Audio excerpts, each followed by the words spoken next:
There was a man, his name was Red, and nobody knew him. All they knew him as a red-haired guy from outside of the area. He was from Boston.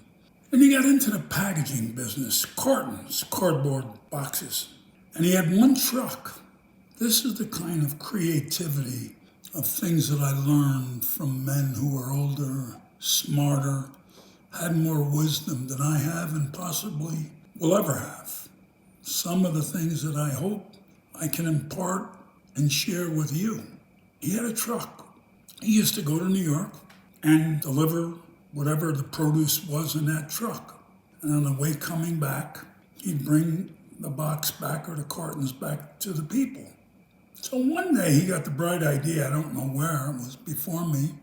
He was going to paint one side of his truck, which was red, but he was going to paint the other side white. So when he was going south, you saw red. When he was coming back north, you saw white. And the people of the community said, boy, that Red Preziosi, he is really going for a young guy. He's growing a business. He's got 2 trucks now. He only had the 1 truck. But what he did have, and what made him successful, he had the mind.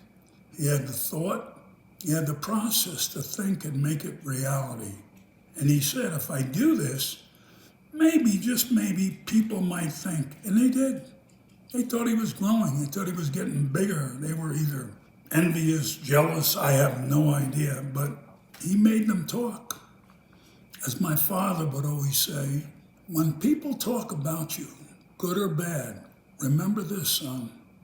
They're still talking about you, which means they've gotten a lot of you that they cannot get out, and all they think about is you. Some of it is very, very good. Some of it is very, very bad.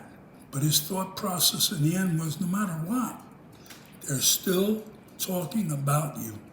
Do you know what it is, son? It's free advertisement.